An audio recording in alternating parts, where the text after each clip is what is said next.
live ke Facebook ya. Ya. Yuk silahkan Pak Marta mungkin bisa mulai. Selamat bergabung Ustadz Hidayat.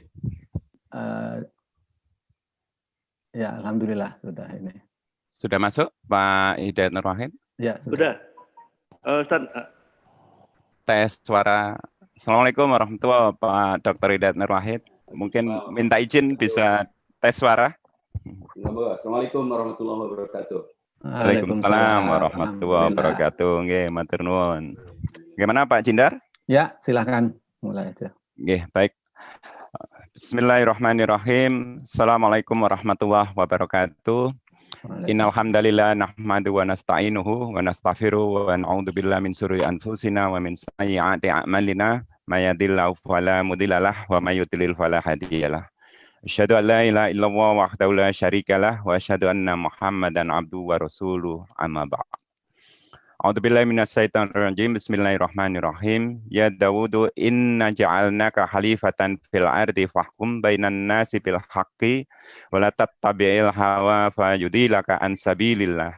Innal ladina yadilluna an sabilillahi lahum azabun sadidum bima nasu yaumal hisab. Sadaqallahul adzim. Bismillahirrahmanirrahim. Yang terhormat Bapak Dr. Hidayat Nur Wahid, yang terhormat Bapak Jinda Rohani selaku Ketua Presidium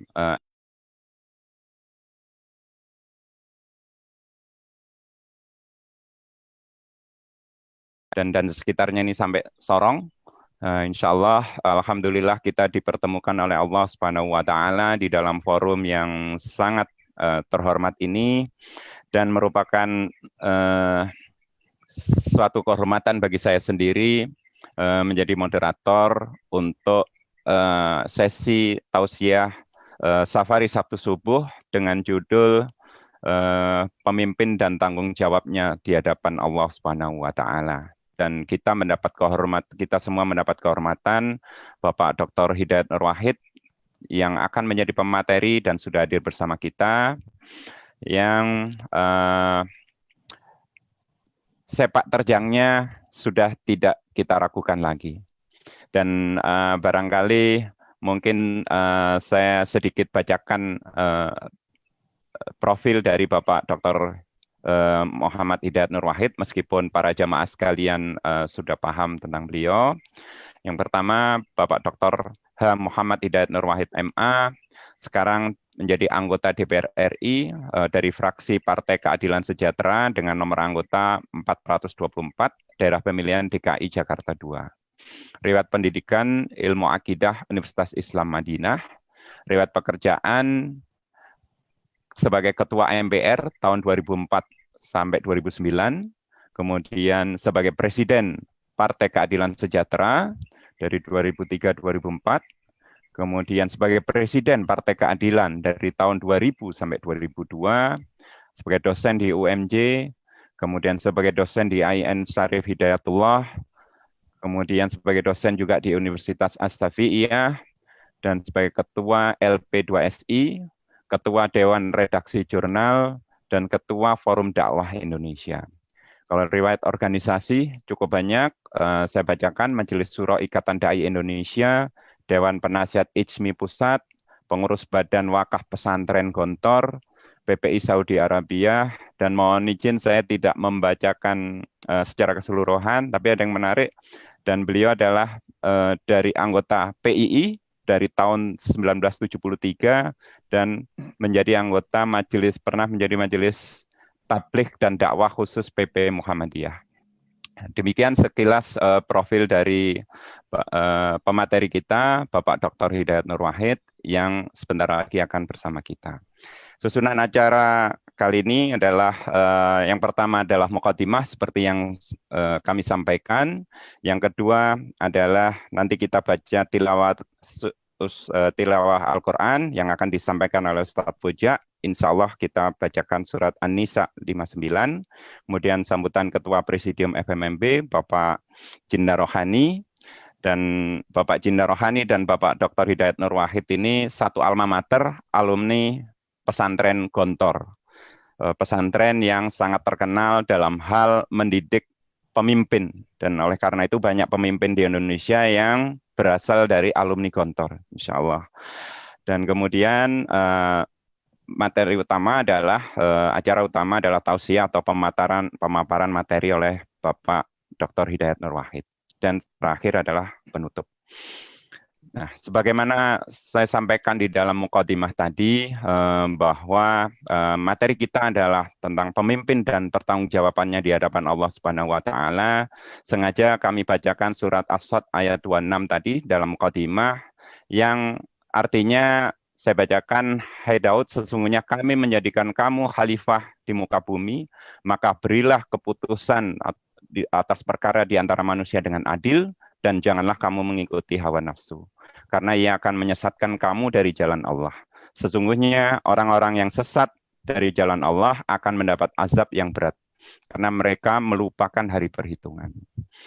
Dan di dalam hadis juga diriwayatkan oleh Tabrani dari Abu Wail Saqi bin Salamah, bahwasanya ketika Umar radhiyallahu an menugaskan Busur ibnu Asim radhiyallahu an untuk mengurus sedekah suku Hawazin, tetapi Busur tidak mau menerimanya. Ketika ditanya, mengapa kamu tidak mau menerimanya? Busur menjawab, seharusnya aku menaati perintahmu, tetapi aku pernah mendengar Nabi SAW bersabda, barang siapa yang dibebani mengurus suatu urusan kaum muslimin, maka di hari kiamat kelak ia akan diberdirikan di tepi jembatan neraka jahanam. Jika ia melaksanakan tugasnya itu dengan baik, ia akan selamat. Namun jika ia tidak melaksanakannya dengan baik, ia akan dilemparkan ke bawah jembatan jahanam itu dan akan terpelanting di dalamnya selama 70 tahun. Lalu Umar keluar dengan wajah susah ketika Abu Dzar bertanya kepadanya, mengapa Anda terlihat amat susah? Umar pun menjawab, menceritakan bahwa kesusahannya karena ia telah mendengar sabda Rasulullah tersebut di atas yang disampaikan oleh Busur Asim. Lalu Abu Dzar pun membenarkan bahwa ia juga pernah mendengar hadis serupa. Demikian sebagai pembuka, dan untuk memancing Pak Dr. Hidayat Nur Wahid,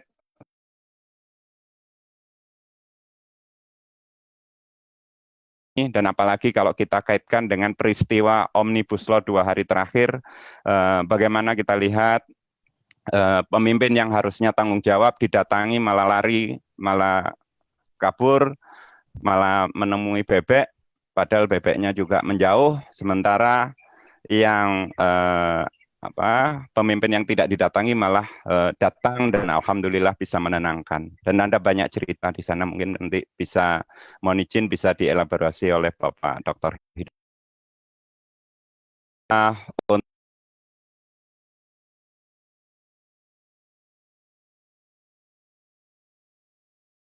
Ustadz Fuja, dan oleh karena itu kami persilakan Ustadz Fuja untuk membaca tilawahnya. Kami persilakan. Bismillahirrahmanirrahim. Assalamualaikum warahmatullahi wabarakatuh. Waalaikumsalam warahmatullahi wabarakatuh.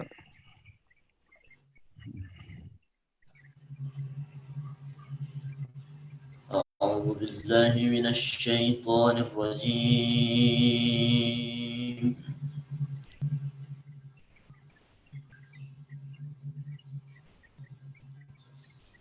Bismillahirrahmanirrahim.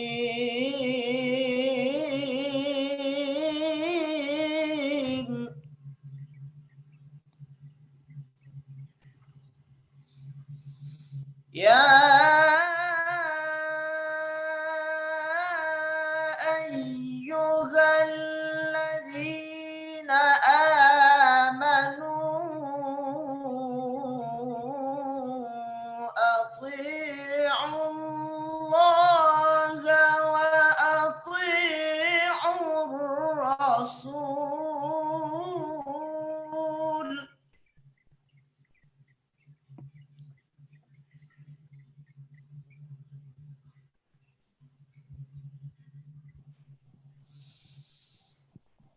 Ya ayyuhalladzina amanu athi'ullaha wa athi'ur rasul wa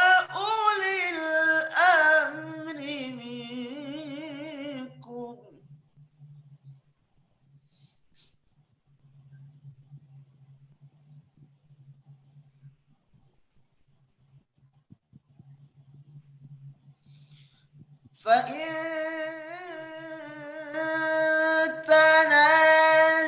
تنازعتم في شيء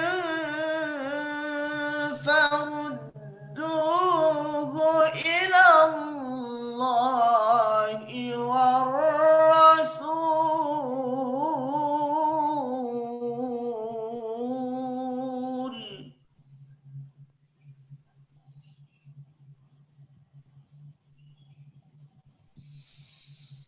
فردوه إلى الله والرسول إن كنتم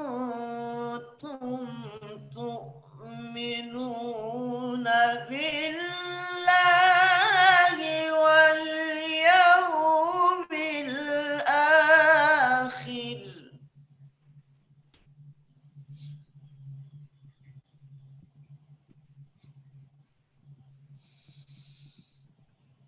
فإن تنازعتم في شيء فردوه إلى الله والرسول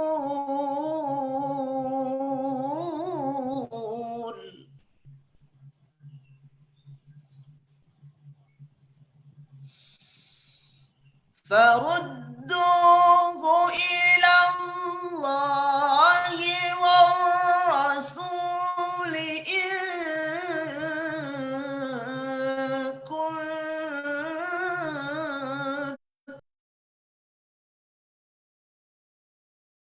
بالله واليوم الآخر ذلك خير وأحسن تأويلا صدق الله العظيم السلام عليكم ورحمة الله وبركاته. Waalaikumsalam.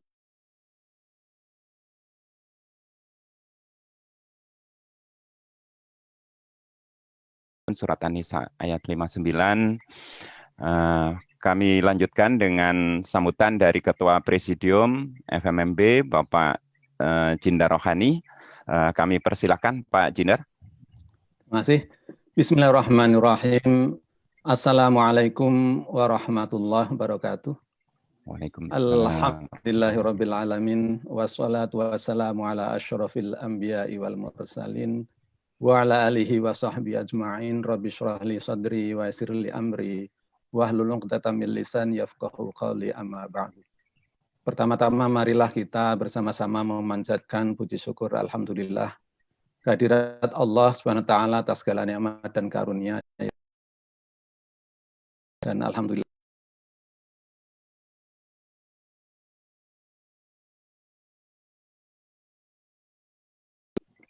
salawat dan salam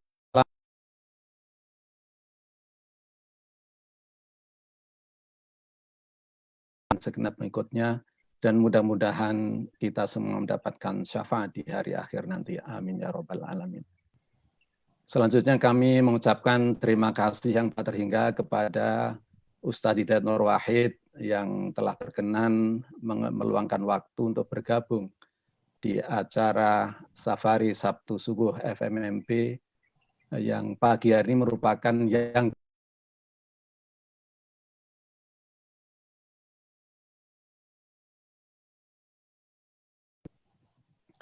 kami juga mengucapkan terima kasih kepada para jamaah dan peserta acara S3 pagi hari ini, termasuk para tokoh agama dan tokoh masyarakat atas kehadirannya pada acara S3 ini. Sebelum saya menyampaikan pengantar, selalu mengingatkan bahwa pandemi COVID-19 masih belum berakhir, agar kita tetap menerapkan protokol kesehatan dimanapun kita berada. Semoga kita semua selamat dari penularan COVID-19 ini. Amin ya robbal alamin. Tema pada pagi hari ini adalah tanggung jawab pemimpin di hadapan Tuhan. Saat ini momentumnya tepat untuk mengangkat tema ini. Pertama sebenarnya untuk mengingatkan kita bahwa kita semua adalah pemimpin.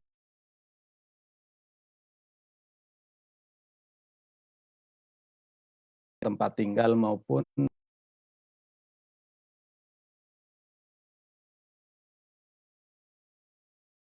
jawaban atas apa yang kita lakukan nanti kelak di hadapan Tuhan.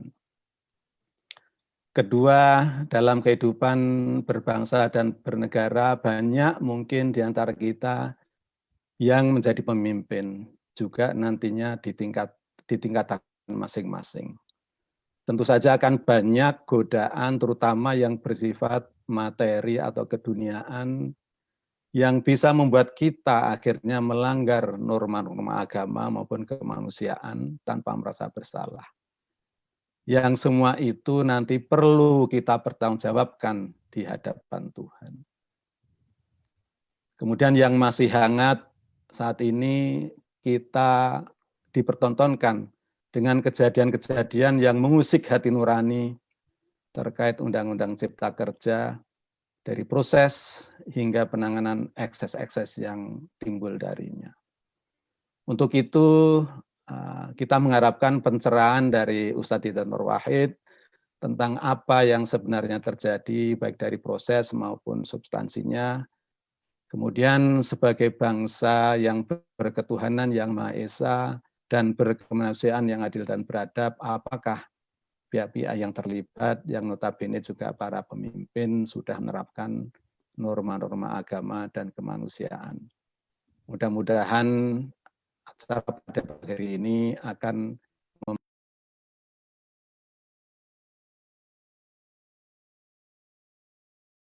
amin ya rabbal alamin.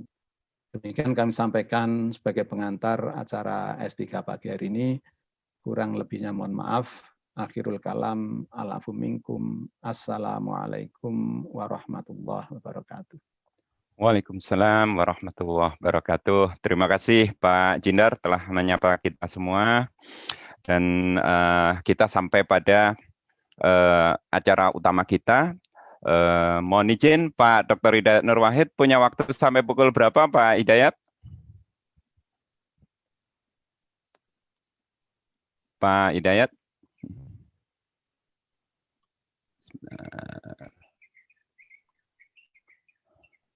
Pak Oni, Pak posisi Pak Hidayat. Pak Hidayat kok keluar? Keluar. Iya. Oke, kita tunggu mungkin Pak Jindar bisa menghubungi Pak Hidayat.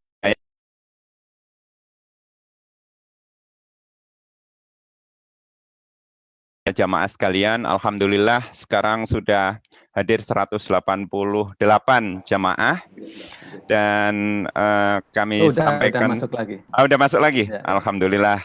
Nah, sebelum ini ada pesan sponsor dikit dari panitia kepada para jamaah sekalian, muslimin dan muslimat rahimakumullah, bahwa di dalam undangan itu ada kenceleng online. Nah, kalau insya Allah monggo bisa berpartisipasi di dalam kenceleng online dari FMMB yang seperti yang kami sampaikan di dalam undangan untuk bisa menjadikan acara ini dari kita untuk kita dan kita bisa mendapatkan manfaat secara bersama-sama. Baik, Pak Dr. Hidayat Nur Wahid sudah bergabung lagi. Nah, saya bacakan satu hadis pendek sebelum beliau memulai. Bahwa ada hadis riwayat Muslim menyatakan jangan jadi pemimpin zalim. Rasulullah SAW bersabda, ya Allah, siapa saja yang mengurus urusan umatku ini, yang kemudian ia menyayangi mereka, maka sayangilah ia. Dan siapa saja yang menyusahkan mereka, maka susahkanlah ia. Hadis riwayat Muslim. Demikian kami persilakan Pak Dr. Hidayat Nur Wahid, waktu dan tempat kami persilakan. Monggo. Assalamualaikum warahmatullahi wabarakatuh. Waalaikumsalam warahmatullahi wabarakatuh. Alhamdulillahilladzi khalaqal laila wan nahara khilfatan liman arada yadhakkara aw arada syukura. Alhamdulillahilladzi arsala sayyidana Muhammad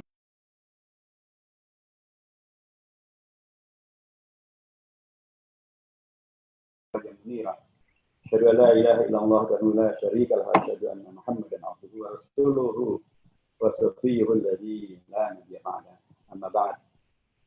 Maaf tadi ada sedikit error, tapi alhamdulillah sekarang sudah bisa kembali lagi. Yang pertama tentu syukur kepada Allah Subhanahu wa taala, kita kembali dibangunkan oleh Allah Subhanahu wa taala untuk kemudian bisa sholat subuh berjamaah.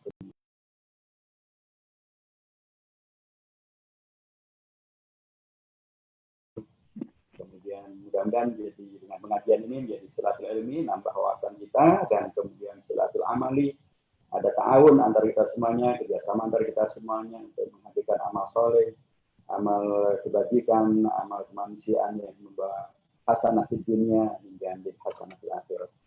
Jazakallahu khairan kepada FMMB yang di bawah kepemimpinan Pak Dinda Rohani dan seluruh keluarga besar FMMB yang kembali mengundang saya untuk bersilaturahim pada hari ini.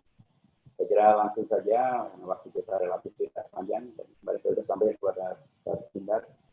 Nah, setelah hari ini tidak ada beragam kegiatan yang harus saya ikuti. Baik, pertama tadi sudah dibacakan jazakumullah khair tentang ayat-ayat dan hadis-hadis yang orientasinya lebih kepada nadiran gitu ya. Mengingatkan tentang tanggung jawab dan sekaligus dampak negatif bila seorang pemimpin itu berlaku tidak benar, tidak adil, bahkan mengikuti hawa nafsu, bahkan tidak menyayangi umat. Itu tadi sudah dibacakan ayat dan hadisnya, ujung akhirnya adalah neraka jahanam. Saya khawatir kalau ini yang selalu ada di depan kita, kemudian takut umat Islam takut menjadi pemimpin. Umat Islam takut menjadi pemimpin, kita berada di negeri mayoritas penduduk beragama Islam, siapa yang jadi pemimpin? Seperti disampaikan oleh seorang politisi yang sangat terkenal, dia mengatakan bila umat Islam tidak peduli dengan politik, maka jangan kaget kalau suatu ketika mereka dipimpin oleh orang yang tidak peduli dengan umat Islam. Nah, jadi saya kira perlu kita balancekan ya, bahwa ada tanggung jawab dan ada dampak yang luar biasa bila seorang pemimpin tidak berlaku adil, tidak berlaku benar, mengikuti hawa nafsu, tidak menyayangi umat. Ya begitu memang, itu pasti. Dan bahkan di dunia pun kalau itu terjadi ya bisa terkena hukum dunia gitu ya, mungkin di penjara, mungkin digulingkan, mungkin namanya jatuh, nama keluarganya jatuh dan sebagainya. Tapi sebenarnya saya ingin ngambil jalan yang lain, yaitu bahwa pemimpin itu sangat penting kan dalam Islam ya. Karena yang oleh Allah kita diminta atau diajarkan untuk menjadikan fitrah dan ada Nabi besar Muhammad sallallahu alaihi wasallam. Laqad kana lakum fi rasulillahi uswatun hasanah. Dan siapa Nabi besar Muhammad sallallahu alaihi wasallam? Nanti kalau kita mengikuti kajian tentang para nabi dan para rasul dikaitkan dengan kualifikasi mereka dengan kepemimpinan, maka ada 3 jenis kenabian. Ada nabi yang hanya nabi saja, nabi yang abdan, yaitu nabi yang hanya menjadi hamba Allah saja, berdakwah saja, tanpa terkait dengan masalah kepemimpinan. Tapi ada yang nabi yang ada nabi yang malikan, ada nabi yang dia ada seorang penguasa, seperti Nabi Sulaiman, Nabi Daud yang tadi ayatnya dibacakan di depan di surah Sad ayat 26. Ya Dawud inna ja'alnaka khalifatan fil ardh fahkum baina nas bil haqq wa la tattabi'il hawa. Itu nabi yang malikan. Sama juga Nabi Sulaiman, nabi yang malikan, dan Nabi Sulaiman itu doanya luar biasa. Rabbi habli mulkan la yanbaghi li ahadin min ba'di. Bukan berarti kekuasaan yang tidak bisa disaingi oleh siapapun yang datang sesudah itu. Doa yang dahsyat. Jadi ada nabi yang abdan seperti Nabi Idris, Nabi Nuh, itu nabi yang abdan. Tapi ada nabi yang malikan, Nabi Sulaiman, Nabi Daud, itu nabi yang malikan. Nabi besar Muhammad SAW itu adalah sekaligus nabi yang abdan malikan. Beliau adalah nabi yang murni sebagai hamba Allah, berdakwah, beramal soleh, gitu ya. Tapi dan itu nampak betul dalam periode Makkiyah, gitu. Dan tapi beliau juga adalah seorang nabi yang malikan, nabi yang memimpin negara, yang mengatur kehidupan berbangsa dan bernegara. Itulah ketika beliau ke Madinah dan beliau membuat Wasiqah ke Madinah, dan jadilah kemudian masyarakat baru yang disebut dengan masyarakat Madinah. Nah, Nabi Muhammad yang adalah kedua kita ini, karenanya mengajarkan kepada kita tentang pentingnya umat menjadi pemimpin, jangan menjadi pengekor gitu ya. Karenanya ketika beliau menyebut tentang ada 7 kelompok yang dijamin masuk surga oleh, yang dijamin dilindungi oleh Allah di yaumul mahsyar nanti, yauma la dilla illa dilluh. 7 kelompok itu dimulai pertama kali dengan imamun adil, pemimpin yang adil. Jadi saya ingin menyampaikan ini supaya kita tidak kemudian memblame gitu ya, takut dengan pemimpin, kepemimpinan karena begitu banyak dampak-dampak dari risiko-risiko yang luar biasa.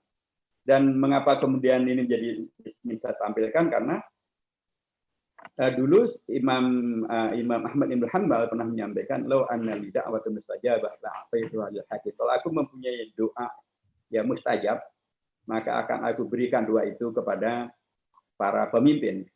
Mengapa demikian? Karena kata beliau, seorang pemimpin itu bisa menegakkan apa yang disampaikan oleh Khalifah Utsman bin Affan sebelumnya, innallaha la yanza'u bil qur'ani ma la yanza'u bis sultan. Innallaha la yanza'u bis sultani ma la yanza'u bil qur'an. Seringkali Allah mengakukan sesuatu itu melalui kepemimpinan itu lebih cepat ketimbang hanya melalui norma Al-Qur'an saja. Tentu kepemimpinan yang dasarnya adalah norma Al-Qur'an. Dan itu bisa kita lihat dalam konteks aplikatifnya adalah di Jakarta. Yang tadi disebutkan ada pemimpin yang tidak ada didatangi malah mendatangi gitu ya, dan mendapatkan apresiasi yang luar biasa di masyarakat.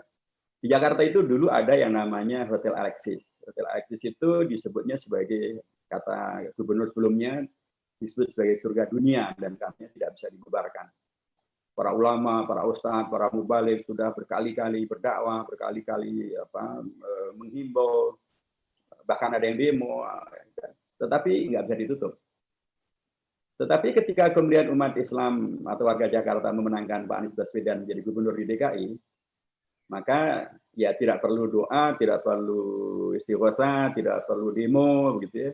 Cukup beliau tidak menandatangani perpanjangan izin dari Alexis, maka Alexis berhenti, tutup. Begitulah efektifnya kepemimpinan yang membawa kepada kebenaran, keadilan, kemaslahatan. Jadi karena kita ada di Indonesia, yang Indonesia ini menganut sistem demokrasi dan demokrasi melalui pemimpin yang dipilih, maka ada 2 kaidah. Kaidah pertama adalah kama takunu yuwalla alaikum. Siapa Anda, itulah yang akan Anda jadikan sebagai pemimpin.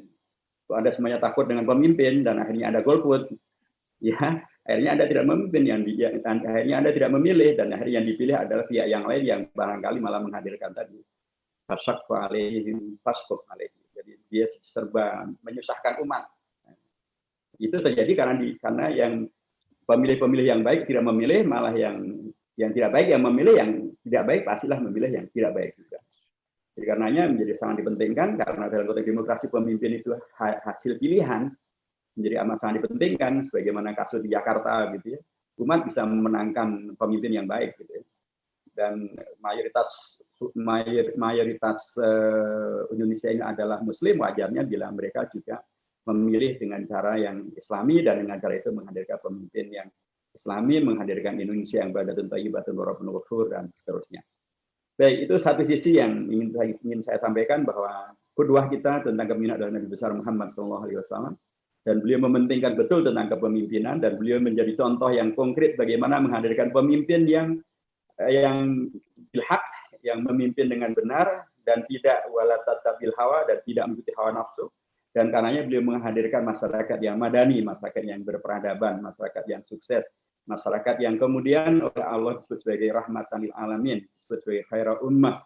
Dan itulah teladan agung kita yang harus menjadi keteladanan kita. Jadi saya mengatakan dengan ini semuanya, jangan takut menjadi pemimpin dan jangan anti kepada kepemimpinan, tapi justru umat Islam harus maju ke depan, menghadirkan kepemimpinan yang baik, kepemimpinan yang benar, dan itu bisa dilakukan kalau umat Islam mengikuti pola-pola yang dicontohkan oleh Rasulullah, diajarkan Rasulullah, dan seperti di Jakarta, umat Islam bisa menghadirkan pemimpin yang baik dan benar. Baiklah, jangan dirahmati Allah Subhanahu wa taala, sesuai dengan tema tentunya tadi sebagian sudah disampaikan ya, bagaimana tanggung jawab di hadapan Allah Subhanahu wa taala. Itu pasti kalau mengikuti kepada pola mafhum mukhalafah daripada hadis riwayat Imam Bukhari dan Muslim dari Imam Abu Hurairah, bahwa kalau 7 pihak atau 7 kelompok yang akan dilindungi oleh Allah di yaumin la dhilla illa dhilluhu, pada hari di mana tidak ada yang mendapatkan naungan kecuali naungan dari Allah Subhanahu wa taala, dan itu pertama dimulai dengan imam adil, maka akan menjadi mafhum mukhalafahnya adalah maka pemimpin yang tidak adil itu ya adalah kelompok pertama yang akan mendapatkan kondisi yang amat sangat menyusahkan, pada kondisi di mana kemudian tidak ada naungan kecuali daripada Allah Subhanahu wa taala. Tapi yang dipentingkan menurut saya dalam kajian kita pagi hari ini adalah bagaimana dengan semua peringatan dari Al-Quran pun hadis tentang dampak negatif dari pemimpin yang tidak benar, tidak adil, mengikuti hawa nafsu, bagaimana itu menjadi pembelajaran, pengingatan, koreksi, agar kemudian dia dalam melaksanakan kepemimpinan atau pemimpin dalam melaksanakan kepemimpinan itu betul-betul melaksanakannya dengan bilhaq, dengan cara yang benar, dengan cara-cara yang adil, tidak tidak melalui hawa nafsu, tidak menghadirkan sesuatu yang menyusahkan umat.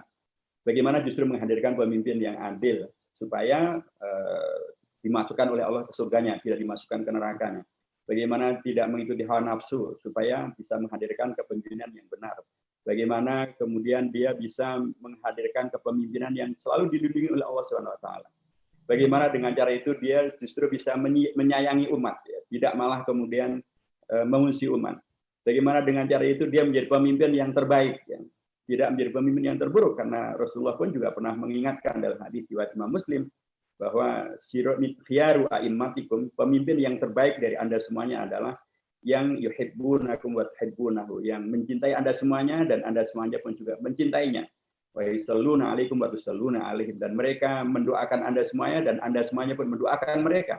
Tapi sebaliknya, wa syiraru a'immatikum, pemimpin Anda yang terburuk adalah alladzina tabghadunahum wa yabghadunakum, yang Anda benci mereka dan mereka pun akhirnya juga membenci Anda semuanya, atau mereka membenci Anda semuanya sehingga Anda pun juga membenci mereka semuanya. Anda pun tidak pernah mendoakan mereka dan mereka pun juga tidak mendoakan Anda semuanya, atau karena mereka tidak pernah mendoakan Anda semuanya maka Anda pun tidak mendoakan Anda semuanya. Dan karena kondisi macam itu maka terjadilah kondisi batal anunahum wa yal'anunakum, dan mereka terjadilah kondisi yang tidak harmonis antara yang dipimpin dengan yang memimpin. Dan itulah karenanya Rasulullah mengingatkan betul bahwa dengan ajaran-ajaran ini adalah agar bagaimana kemudian pemimpin, dan apalagi yang sudah mau menjadi pemimpin dengan kampanye, dengan jeripaya yang luar biasa, membentuk tim sukses, kemudian menghadirkan beragam manuver-manuver, ada yang sampai pada tingkat pakai sembako, ada pakai dangdutan, ada pakai janji palsu, ada pakai saksi palsu, ada yang pakai mahkamah palsu, ya. Begitu luar biasa ingin jadi pemimpin. Tapi kalau ujung akhirnya dengan cara yang buruk itu hanya menghadirkan keburukan juga, Rasulullah mengingatkan, idza wusidal amru ila ghairi ahlihi fantadhiris sa'a. Itu akan hanya membawa kepada kehancuran, akan membawa kepada terjadinya chaos, kekacauan, berakhirnya peradaban, berakhirnya sejarah, berakhirnya kehidupan. Dan para sahabat bertanya, wa kaifa, dimulai dengan matasa. Jadi seorang sahabat dari kalangan babi waktu itu bertanya kepada Rasulullah, kapan sih terjadi hari kiamat? Berakhirnya seluruh kehidupan ini. Kemudian Rasulullah menyampaikan setelah beberapa waktu, idza wusidal amru ila matasa qala idza wusidal amru ila ghairi ahli fantadhiris sa'a. Kalau sesuatu itu diberikan kepada orang yang tidak ahli, atau tidak, karenanya tidak amanah, karenanya tidak jujur, karenanya tidak baik, fantadhiri asa. Jadi kepemimpinan karenanya diharapkan justru akan menghadirkan kebaikan, melanjutkan kehidupan, persis dengan prinsip bahwa dalam Al-Quran itu yang namanya pemimpin disampaikan dalam 2 terminologi. Tadi di depan sudah dibacakan dalam surah Sad, ya Daud inna ja'alnaka khalifatan fil ard. Pemimpin itu adalah seorang khalifah. Khalifah itu adalah satu ungkapan yang terdiri dari 3 huruf dasar, yaitu kha, lam, dan fa. Khalafa, khalfun, khilfatun, khilafatun. Artinya adalah kepemimpinan atau pemimpin yang terus menghadirkan kondisi ganti-mengganti, kaderisasi, dan lain sebagainya. Khalifah. Yang kedua adalah pemimpin itu adalah seorang imam. Di dalam surah Baqarah juga dinyatakan terkait dengan Nabi Ibrahim, inna ja'alnaka inni ja'iluka lin-nasi imama qala wa min dzurriyyati qala la yanalu ahdi dzalimin. Ya Ibrahim, Allah menyampaikan tentang Nabi Ibrahim bahwa Anda akan saya jadikan sebagai imam. Tapi kemudian Nabi Ibrahim menyampaikan wa min dzurriyyati, dan dari keturunan wahai Rasulullah ya Allah, qala la yanalu ahdi dzalimin. Ketentuan ini tidak berlaku bagi orang-orang yang zalim. Imam seperti yang kita ketahui dalam konteks sholat, ya dia adalah orang yang berada di depan, orang yang bisa memimpin, orang yang kepemimpinannya dipercaya. Kalau dia salah pun dia kemudian mau ditegur, dan kemudian dia mau sujud sahwi, gitu ya. Dan kemudian pun juga dia bisa juga ganti bila kemudian memang diperlukan penggantian itu. Tapi imam maka dia berada di depan. Kan nggak ada imam yang ada di belakang. Belakang namanya makmum. Berada di depan karenanya dia menjadi teladan tentang kedisiplinan, teladan tentang kebaikan, teladan tentang kesalehan, teladan tentang tanggung jawab, begitulah. Kalau dalam hadis nanti akan kita dapatkan bahwa pemimpin itu juga disebut sebagai yang tadi disampaikan oleh Jindar, kullukum ra'in wa kullukum mas'ulun an ra'iyati. Pemimpin itu adalah seorang ra'i. Ra'i itu kemudian dalam bahasa Arab artinya adalah yang melakukan riayah. Riayah itu artinya adalah yang menghadirkan kepedulian. Dan dalam bahasa Indonesia itu sudah masuk kata-kata ra'iyah. Ra'iyah itu sudah terserak dalam bahasa Indonesia menjadi rakyat. Jadi rakyat, ra'iyahnya sudah masuk dalam bahasa Indonesia, tapi pemimpinnya masuk ke dalam bahasa Indonesia. Pemimpinnya dalam bahasa Indonesia masih disebut sebagai penguasa, masih disebut sebagai pemerintah. Jadi dalam logika penguasa dan pemerintah ya ada logikanya ada kekuasaan dan merintah saja. Tapi seandainya kata-kata ra'i juga kita masukkan ke dalam bahasa Indonesia, seperti kata-kata khalifah masuk bahasa Indonesia, masuk kata-kata adil masuk bahasa Indonesia, musyawarah masuk bahasa Indonesia. Kalau ra'i masuk ke dalam bahasa Indonesia, maka hadis itu menjadi sempurna masuk ke dalam bahasa Indonesia. Ra'i, ra'iyah. Jadi relasi antara pemimpin dengan rakyat itu adalah riayah. Jadi ra'i pemimpinnya, ra'iyah rakyatnya. Relasi antara keduanya adalah riayah. Riayah itu adalah kepedulian, keberpihakan, segala yang terbaik yang bisa diberikan, empati dan seterusnya. Dalam hadis juga pemimpin itu disebut sebagai amir. Bahkan Rasulullah menyampaikan, tidak kuntum salasah, bila Anda bertiga saja, fal yu'ammir ahadakum, maka salah satu dari yang 3 itu jadikanlah sebagai amir, jadikanlah sebagai pemimpin. Bayangkan 3 orang saja harus ada pemimpinnya, apalagi 1 RT, 1 RW, apalagi 1 negara. Nah, kalau tadi kemudian semua orang takut dengan menjadi pemimpin karena takut ke neraka gitu ya. Ya terus ya hadis ini juga tidak terlaksana. Padahal menjadi pemimpin bisa jadi justru menjadi wasilah menuju kepada surga, wasilah menuju kepada mendapatkan perlindungan Allah, menghadirkan hasanat di dunia wal akhirah, menutup Alexis dan lain sebagainya. Nah, Rasulullah bahkan memerintahkan fal yu'ammir ahadakum agar dijadikan amir, dijadikan pemimpin. 1 dari 3 saja harus ada jadi pemimpin. Nah, amir itu bahasa Arab lagi-lagi dalam itu adalah sirah ism maf'ul, tapi sesungguhnya juga dia bermakna ism fa'il. Dia istiwa ism fa'il tapi juga bermakna maf'ul. Jadi amir itu adalah seorang pemimpin, tapi dalam bahasa Arab amir itu artinya juga adalah makmur. Makmur artinya adalah yang mau diperintah, yang diperintah. Jadi pemimpin dalam konteks Islam yang dicontoh Rasulullah adalah bukan hanya bisa memerintah, bukan hanya bisa menyuruh, bukan hanya bisa mengirim surat ke DPR untuk memprioritaskan rancangan undang-undang tentang Omnibus Law. Kita kerja itu adalah prioritas utama dan harus selesai 100 hari. Bukan hanya begitu.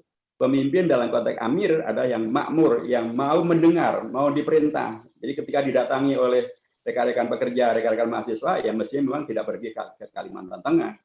Apalagi Kalimantan Tengah yang ditemui juga adalah sawah, yang ditemui adalah bebek, yang ditemui adalah singkong. yaitu bukan mencontohkan tentang pemimpin yang amir, yang memimpin tapi sekaligus yang makmur, yang bisa mendengar, yang bisa mengapresiasi, yang bisa menghadirkan, nanti karenanya adalah menghadirkan solusi. Jadi Quran dan hadis saja memberikan kategori kepemimpinan yang begitu luar biasa. Dan kalau itu bisa kita realisasikan, maka itu justru akan menghadirkan pemimpin yang imamun adil, pemimpin yang adil yang membawa kepada kebaikan bagi dirinya, bagi masyarakatnya, bagi keluarganya, dan lain sebagainya. Dalam konteks Indonesia bagaimana bisa terjadi ya? Karena di sini kita menggunakan sistem demokrasi itu memilih, dan pemilih terbesar Indonesia itu umat Islam, ya wajarnya karenanya mestinya gitu. Yang akan menjadi pemimpin itu adalah yang rofaqo bihim, farfuq bihim, yang menyayangi umatnya supaya kemudian disayangi oleh Allah Subhanahu wa taala. Nah, dalam konteks inilah jamaah dirahmati Allah Subhanahu wa taala, Indonesiaan kita selain mengenal demokrasi yang pemimpin itu dipilih gitu ya. Itu memang ada kaidah yang mengatakan bahwa kama takunu yuwalla alaikum. Siapa Anda, itulah yang akan Anda jadikan sebagai pemimpin. Nah, kalau Anda adalah tadi penyuka dangdutan gitu ya, kemungkinan besar yang akan Anda jadikan pemimpin juga adalah yang hobinya dangdut. Kalau Anda suka dengan masjid, kemungkinan besar nih, tapi suka masjidnya sepanjang waktunya, bukannya suka masjid menjelang pilkada. Nah, ya, banyak tokoh mengatakan, banyak pihak mengatakan kalau kemudian banyak orang ya, datang ke masjid, datang ke pesantren, kemudian begitu dekat dengan umat, maka itu tanda-tanda pilkada sudah dekat atau tanda-tanda pemilu sudah dekat. Nah, ini kan menjadi kacau gitu. Seharusnya kedekatan dengan masjid, kedekatan dengan umat, kedekatan dengan sholat subuh berjamaah, kan ada yang kemudian akan mengumandukan untuk sholat subuh berjamaah. Ya bagus sih, tapi harusnya itu bukan hanya menjelang pemilu atau pilkada saja, sepanjang waktu lah. Ada yang kemudian sepanjang waktu anti kepada jilbab, tapi menjelang pemilu, menjelang pilkada, mana-mana pakai jilbab gitu. Ya, banyak orang mengatakan ini lagi-lagi tanda-tanda pilkada sudah dekat, atau bahkan ada yang kemudian non-muslim pun karena ingin pilkadanya mendapatkan suara gitu ya, kemudian dia juga pakai jilbab gitu, dan foto belakangnya ada Ka'bah. Jadi saya mengatakan bahwa Indonesia memang adalah negeri dengan kondisi semacam ini, di mana pemimpin itu dipilih oleh rakyatnya, demokrasi begitu. Tapi dalam kajian siasa syariah ada ungkapan kama takunu yuwalla alaikum. Siapa Anda, itulah yang Anda jadikan sebagai pemimpin. Kalau Anda mudah tertipu, maka Anda akan memilih pemimpin yang mudah menipu. Ya, mudah tertipu dengan jilbab, mudah tertipu dengan ke masjid menjelang pilkada saja gitu ya. Nah, Anda akan memilih pemimpin yang sejenis itu. Jadinya ya nanti akan ketahuan. Tapi kalau Anda adalah betul-betul suka ataupun betul-betul qalbuhum mu'allaqun bil masajid, itu salah satu daripada 7 kelompok yang dilindungi oleh Allah nanti. Orang yang selalu hatinya bersama dengan masjid, sepanjang waktu dia dengan masjid, ya orientasi pemikiran dan amalnya ada dengan masjid, kepeduliannya dengan masjid, maka dia akan memilih pemimpin yang juga orientasinya adalah kepada kemasjidan. Nggak mungkin dia memilih pemimpin yang ke masjidnya hanya basa-basi, ke masjidnya hanya bilang pilkada, ke masjidnya hanya, nggak mungkin. Dia akan mencari pemimpin yang betul-betul orientasi kemasjidannya adalah bagus. Nah, saya mengatakan bila demikian sesungguhnya, maka dia akan bisa menghadirkan pemimpin sesuai dengan dirinya. Maka disinilah pentingnya dakwah, disinilah pentingnya pengajian, disinilah pentingnya takmir masjid untuk kemudian selalu mencerahkan umat sehingga umat mempunyai pemahaman yang baik dan benar tentang beragamanya, sekaligus juga tentang bernegaranya, sehingga dalam posisi di mana kemudian Rasulullah mengajarkan dan mencontohkan tentang pentingnya menghadirkan pemimpin, maka umat pun bisa menjadi bagian daripada solusi untuk bisa menghadirkan pemimpin. Karena memang dalam konteks Indonesia kita, bahkan Pancasila yang dirujukan dari atau menjadi dasar negara, itu saja mengakomodasi para pemimpin bangsa ini, mengakomodasi beragam istilah yang jelas-jelas adalah istilah-istilah yang amat sangat merujuk pada Al-Quran. Ada kata-kata adil 2 kali disebutkan, bahkan tadi dalam surah Shad ayat ke-26 tentang Nabi Daud yang diperintahkan untuk berlaku yang hak pasti adil gitu ya. Dan itulah yang dinyatakan Rasulullah sebagai pemimpin yang akan mendapat perlindungan dari Allah. Maka Pancasila mengakomodasi 2 kata-kata atau 2 nilai, 2 ideologi tentang adil dan keadilan. Sila kedua dan sila yang kelima. Kalau tadi pemimpin itulah ra'i dan ra'iyah, ra'iyah itu rakyat, maka rakyat pun juga sudah diakomodasi di dalam Pancasila di sila yang keempat dan sila yang kelima. Kalau kita dipentingkan untuk menghadirkan perilaku yang beradab supaya dengan menghadirkan peradaban, Maka Rasulullah mengajarkan tentang adabani rabbi fa ahsana ta'dibi, dan itulah yang kemudian menghadirkan sila yang kedua. Sila yang keempat menghadirkan tentang pentingnya musyawarah, pentingnya hikmah, pentingnya perwakilan. Itu lagi-lagi adalah nilai-nilai Al-Quran yang sangat, nilai-nilai Al-Quran, nilai Islam yang sangat-sangat luar biasa. Nah, kalau ini kemudian dipahami dengan baik dan benar oleh umat Islam dalam konteks menjadi pemimpin dan menghadirkan pemimpin, maka insya Allah pemimpin yang akan hadir adalah pemimpin yang betul-betul memahami tentang tanggung jawabnya. Tanggung jawab bukan hanya di akhirat, di hadapan Allah, tapi tanggung jawab di dunia. Tanggung jawab kepada rakyatnya, kepada umatnya, kepada negaranya, kepada bangsanya. Dan inilah yang kita sayangkan terjadi dalam beberapa kasus pembuatan undang-undang di Indonesia. Dulu RUU HIP juga menghadirkan tentang kondisi ketidakamanan itu, di mana kemudian Pancasila diselewengkan bisa menjadi Trisila, menjadi Ekasila, dan sila pertama kemudian bisa diubah menjadi sila yang ketiga, bahkan tidak ada Pancasila sama sekali dalam Ekasila. Bahkan kemudian pun kalaupun ada yang sebetulnya sebagai ketuhanan, itu tentu adalah kondisi yang tidak amanah. Ya kita koreksi dan kita tolak. Alhamdulillah dengan penolakan publik juga akhirnya rancangan undang-undang ini kemudian mati suri dan sudah selesai. Sekalipun belum dicabut secara resmi, tapi itu sudah tidak mungkin akan dilanjutkan, sudah selesai. Nah, yang sekarang ini adalah rancangan undang-undang tentang rancangan undang-undang Omnibus Law Cipta Kerja. Dulu kita sudah menyebutnya rancangan undang-undang ini adalah rancangan undang-undang Omnibus Law Cilaka. Mengapa cilaka? Ya, cilaka itu bahasa Jawa ya. Mungkin bahasa Indonesia. Karena menghadirkan celaka. Kami sejak bulan Februari belum ada yang bicara tentang rancangan undang-undang ini. Kami baik di partai maupun di fraksi, kami sudah melakukan diskusi publik, kajian publik, undang para pakar, dan saya sudah menyimpulkan bahwa ini rancangan undang-undang harus ditolak. Karena dalam konsep awalnya, waktu itu menghadirkan satu kehebohan yang luar biasa dan pemerintah mengelak dengan mengatakan itu salah ketik. Itu di pasal 170 dari rancangan undang-undang tentang Omnibus Law Cilaka dari itu. Karena di pasal 170 itu disebutkan di sana tentang bahwa pemerintah dalam rangka melaksanakan undang-undang ini bisa melakukan perubahan terhadap undang-undang melalui peraturan pemerintah.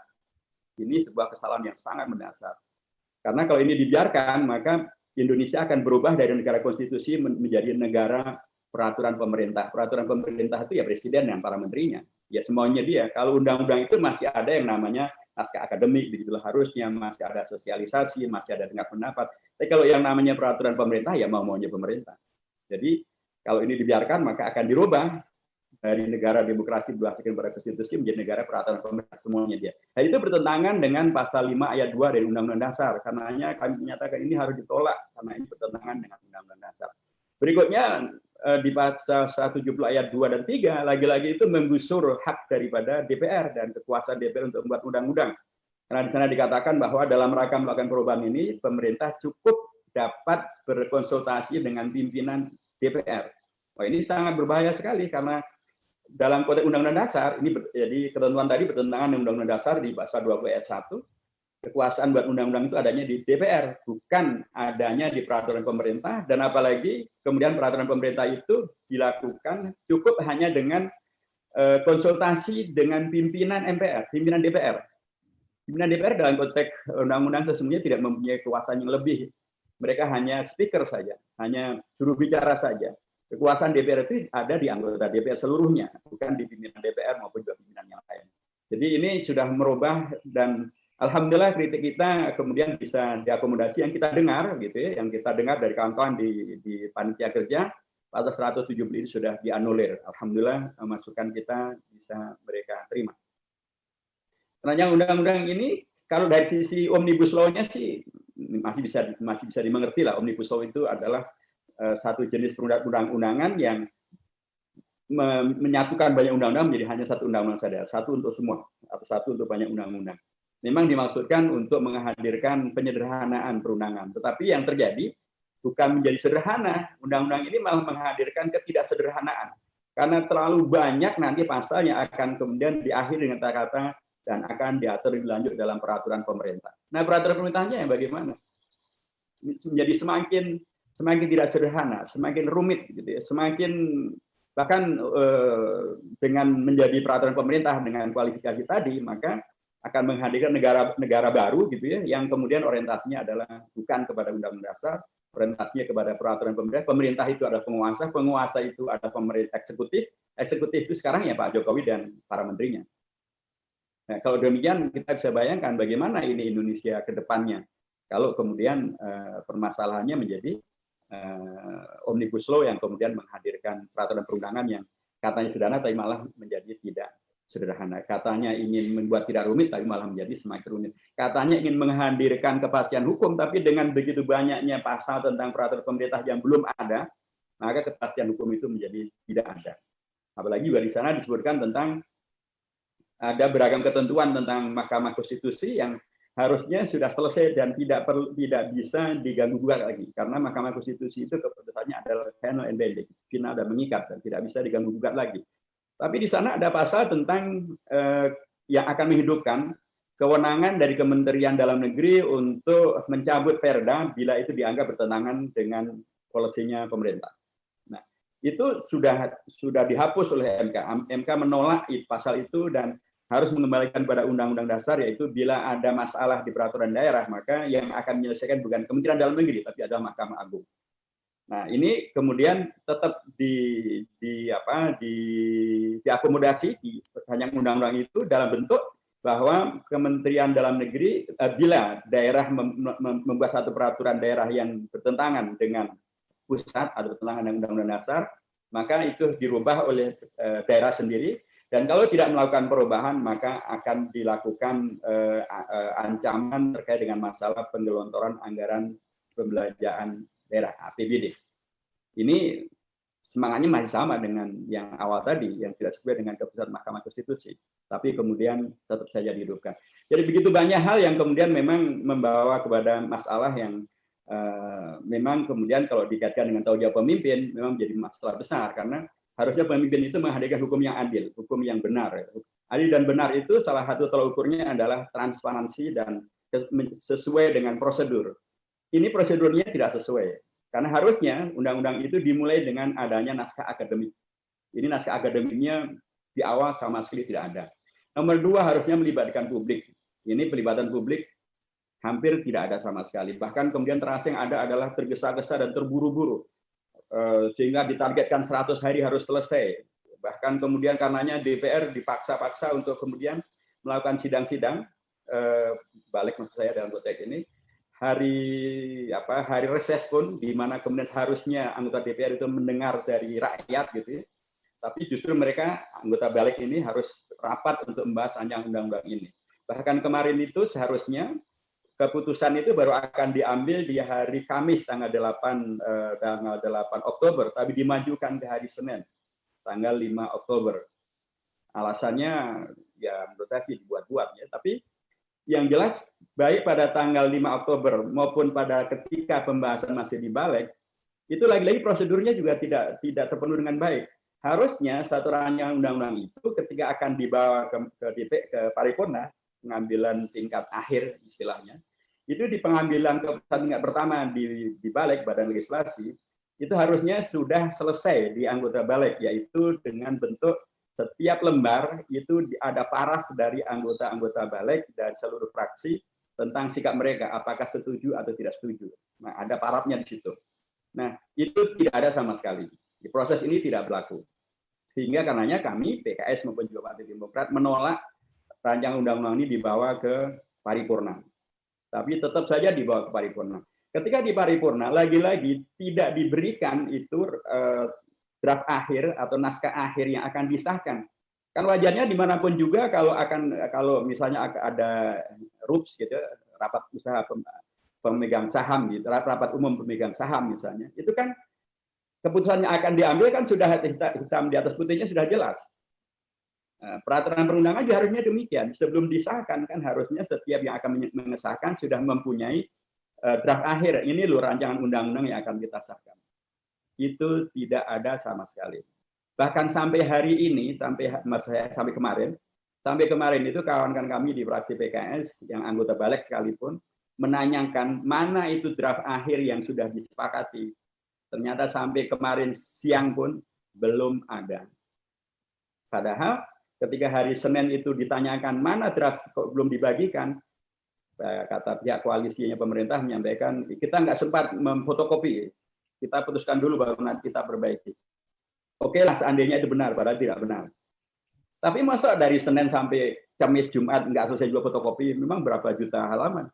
Itu kan diperkirakan ada yang mengatakan 900 halaman, ada yang mengatakan 1.200 halaman, tapi kan tidak banyak. Fotokopi di Indonesia mesti nggak diselesaikan. Ada apa dengan ini semuanya? Transparansinya menjadi sangat bermasalah. Kalau saja kemudian ini ada sebagus seperti yang disampaikan oleh para menteri dan bahkan presiden sekalipun, kenapa harus ditutup-tutupi semacam ini? Kenapa harus dibuat tidak transparan? Kenapa harus buru-buru? Kenapa harus, kalau memang itu adalah baik, kenapa tidak malah justru presiden menemui para buruh dan para mahasiswa? Dia langsung sampaikan ini loh dan dibawakan itu pasal per pasal, ini ketentuannya tidak benar kalau yang tersebar publik, ini buktinya. Tapi kan tidak. Alih-alih menemui malah kemudian melaksanakan yang katanya ada program sebelumnya, padahal program-program itu sih sangat mudah untuk dimaju mundurkan sesungguhnya melihat pada perkembangan dan kepentingan yang ada. Dan terutama sekali adalah bahwa tidak disebutkan itu persisnya pasal berapa yang katanya sesuai dengan ininya pemerintah. Saya mengatakan demikian karena sampai hari ini belum ada itu draft yang dibagikan oleh Balik kepada anggota DPR, dan karenanya belum ada yang disampaikan kepada Presiden untuk ditandatangani, dan karenanya bagaimana mungkin mereka mengatakan itu adalah hoax. Kalau hoax berarti kan sudah ada undang-undangnya, kemudian yang menyebar tidak sesuai dengan undang-undang. Yang sampai hari ini undang-undang itu belum ada. Maksud saya belum dibagikan secara benar gitu ya. Karena kami masih mempermasalahkan apakah betul yang dibagikan nanti adalah sesuai dengan yang disepakati pada rapat-rapat di Panja, atau malah ternyata terjadi penyimpangan-penyimpangan. Ini kan bagian-bagian yang semakin membuat adanya ketidakpastian, membuat adanya syubhat, membuat adanya kekhawatiran. Ini bukan indikasi tentang adanya al-haq, bukan indikasi tentang pemimpin yang adil. Yang hak dan adil itu adalah al-halal bayyinun. Jadi segala sesuatunya transparan, jelas. Kalau dengan begitu luar biasa niatan daripada pemerintah begitu luar biasa baiknya, alangkah sangat baiknya kalau itu niatan juga diwujudkan dalam bentuk terakomodasi dan terlaksananya ketentuan-ketentuan yang terkait dengan pembuatan undang-undang. Ada transparansi di sana, ada ketaatan terhadap prosedur di sana. Tidak perlu kemudian berlaku yang terburu-buru, tidak perlu sembunyi-sembunyi, tidak perlu takut dari rakyat. Buka saja, supaya kemudian terbukti bahwa memang ini semuanya adalah benar, dan kebenaran itu terukur diantaranya adalah karena transparansi, karena kesesuaian dengan aturan, karena membawa kepada hal yang bisa disepakati oleh lebih banyak orang, karena memang menghadirkan kebaikan-kebaikan. Yang menolak sudah begitu sangat banyak, luar biasa.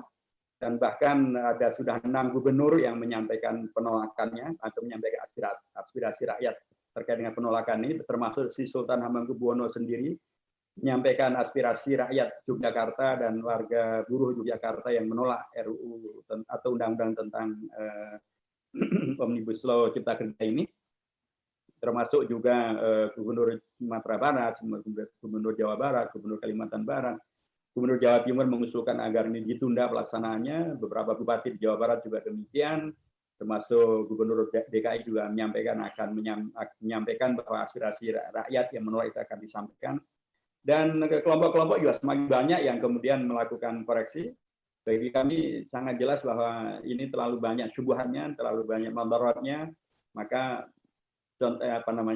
solusi terbaik adalah mereka menuntut untuk dibawa ke MK saja.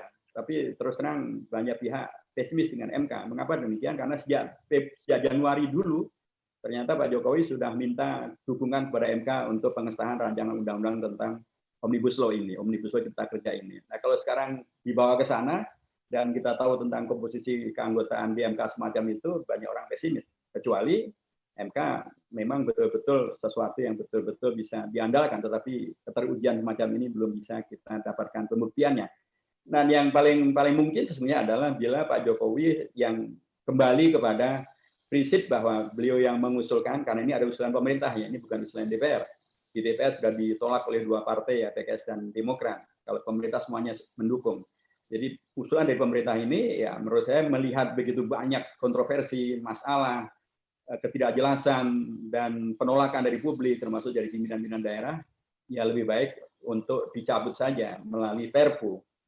Itu ada hak konstitusional yang diberikan Undang-Undang Dasar kepada Presiden. Dan kalau itu dicabut kembali kepada undang-undang existing, maka ya insya Allah kegaduhan ini akan dengan sendirinya selesai. Kalaupun ada beberapa pasal yang dianggap baik gitu ya, ya itu nanti ditambahkan saja di dalam undang-undang yang lama. Tidak perlu kemudian mengusut undang-undang yang lama, tapi menghadirkan undang-undang baru yang justru penuh dengan kontroversi. Saya kira demikian Bapak dan yang dirahmati Allah SWT. Mudah-mudahan sekali lagi kita bisa proporsional melihat hal ini dan sekaligus menghadirkan tanggung jawab sejarah kita agar tidak terjadi kiamat di Indonesia, agar tidak terjadi anarki, agar Indonesia tetap bisa kita jaga, kita wariskan kepada generasi berikutnya. 100 tahun Indonesia merdeka 2045 tidak lama lagi, dan itu penting untuk menjadi tonggak kebersamaan kita dalam konteks keumatan maupun juga dalam konteks kebangsaan. Barakallahu fikum. Wabillahi muwaffiq ila aqwamit thoriq wa nasrun minallahi wa fathun qarib. Assalamualaikum warahmatullahi wabarakatuh. Waalaikumsalam warahmatullahi wabarakatuh. Pak Dr. Hidayat Nur Wahid, terima kasih luar biasa. Jadi sudah disampaikan tentang aspek kepemimpinan tadi dan dikaitkan dengan proses Omnibus Law.